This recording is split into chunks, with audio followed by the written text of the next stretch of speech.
It is officially the scariest week of the year. Halloween only a few short days away. And when you talk about real-life fear, you learn from a very early age, you don't get in a car with a stranger. That's like one of the first messages, first lessons, maybe the only lesson I remember my parents ever telling me. You do not get into a stranger's car. It doesn't matter if they say they have candy. It doesn't matter if they say they have even more candy. Especially if it's a van. And now today, you're like, ooh, a van. Yeah, man, kill for a stranger's van. Stretch out a little bit. Yeah, you're like, oh, I got an XL. Then all of a sudden it shifted the last few years, and now we are relying on strangers' cars to get us everywhere. To the airport, back from the airport, bars, concerts, sporting events, whatever. It's all about getting in strangers' cars. But this is the one time a year that we allow you to share your scariest stories as we enter the Tales from the Lyft. Welcome to Tales from the Lyft.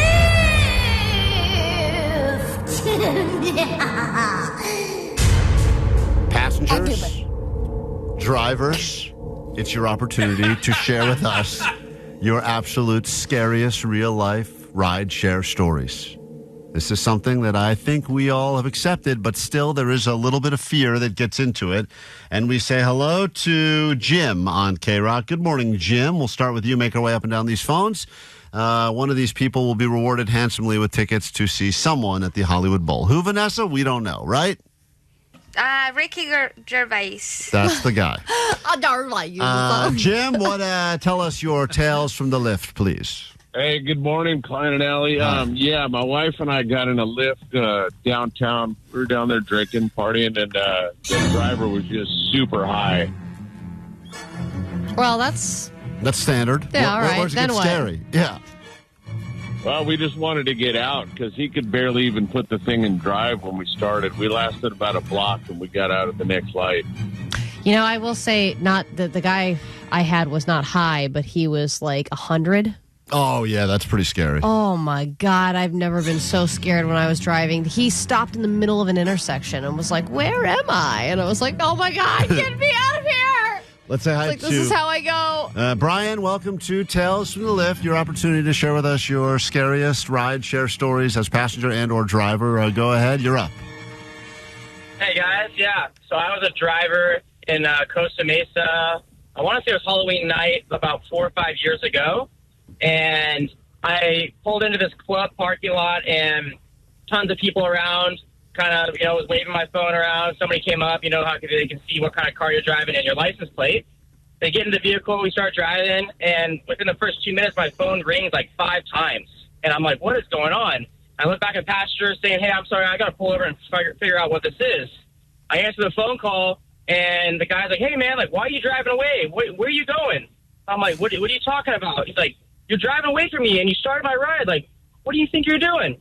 I was like, wait, give me a second. I turn around to the guy behind me. I'm like, hey, man, what's your name? He's like, yeah, I'm Mark. I was like, okay. I'm like, show me your ID. Ends up being Jose Gonzalez. And I'm like, dude, are you me? Get out of the car. Are you serious? And so then the guy on the phone, the real passenger, hear him in the back. He's like, hey, did you take a picture of this guy's ID? And then you hear him in the back, hey, babe, do you have my gun?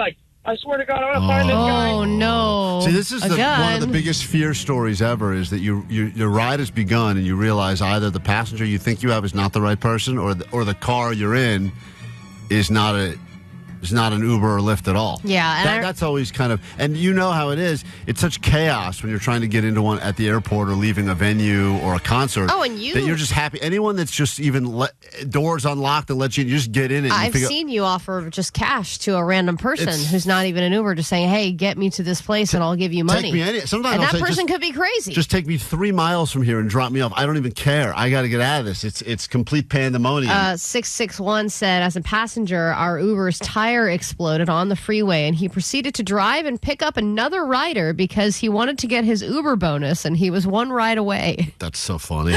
Jack, we're talking about real life fear as we are in the scariest week of the year as it pertains to your ride share stories. What happened to you, Jack?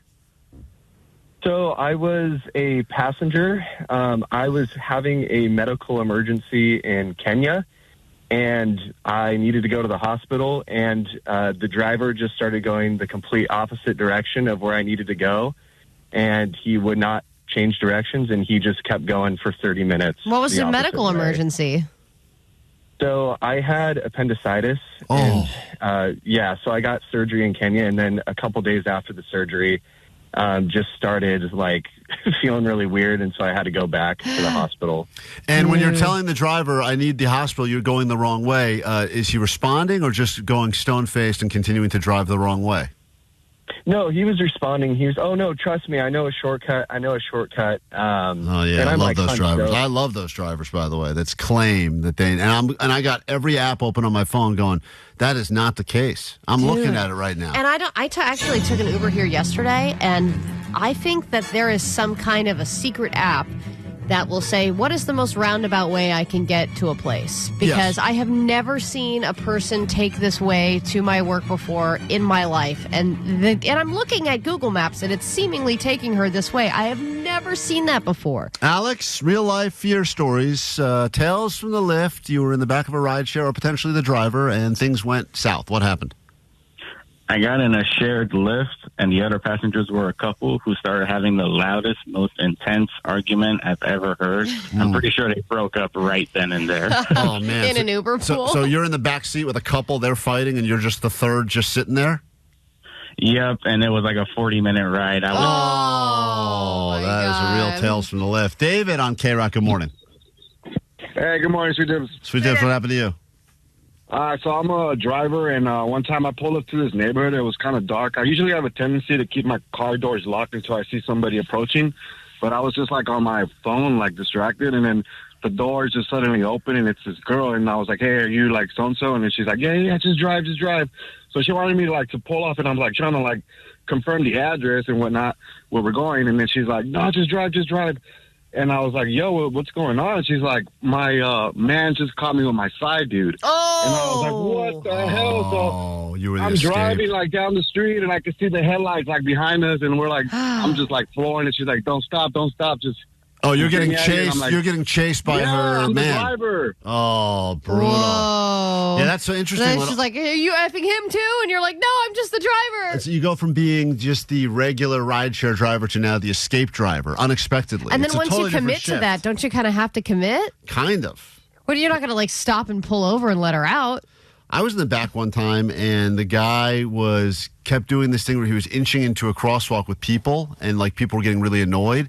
And then they started yelling at me. I'm just in the back seat. I'm like, I have no relationship with this driver outside of this ride. And then they start giving me the middle finger and you're like, spitting at me, and I'm going, whoa! This guy just picked me up. Fine, I won't tip him. I got no problem I here. won't tip. Nicole, it is Tales from the Lyft on KROQ, real life fear.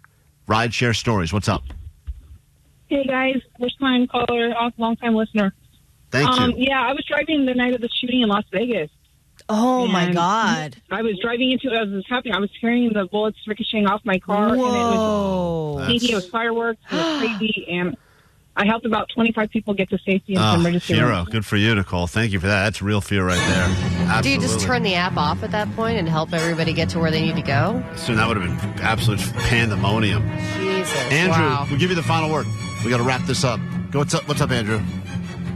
Yeah, so I was on the 5 freeway as a passenger, and the rider missed my exit, so we tried to stop on the freeway and reverse back to it. Oh, my God. Oh, that's a good move right there. Do you think to yourself, you got to make the passenger happy. I'll just reverse. So you yell, hey, you just missed it. What's going on? And you go, no, I didn't miss it. We could back up. How are we talking 500 feet? Are we talking miles? What are we talking? Oh, it's a good, probably 100 feet at this point. Yeah, doing the backwards on the freeway is a scary move. Whoa. 818 said I was a driver and the passenger left something in my trunk and I had no idea.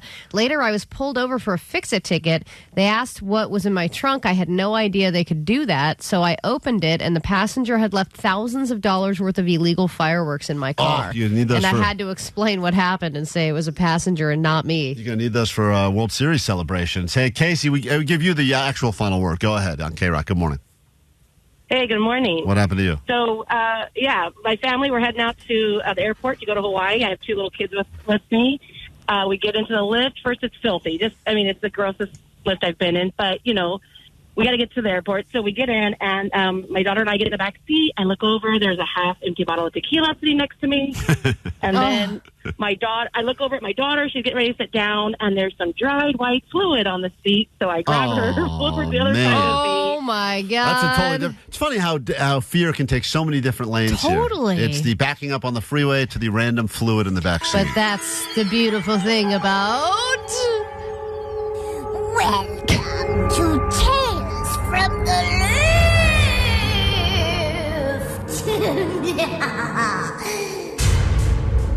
And Uber. Rideshare carefully. That's what we're saying. Thanks for helping this clip go viral. Clearly, based on the counter below, we're almost there. Oh, God. Yes, that is viral. You really got to share this with some people, please. Seriously, please.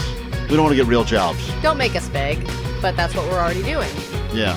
So, we do these videos from time to time. You can check it out. And believe it or not, there's a complete show. These videos are the worst of the show. You want the best of the show? Check us out on KROQ every single day. We're also available on your apps as a podcast to accommodate your schedule, or we'll be juggling at a gas station near you soon.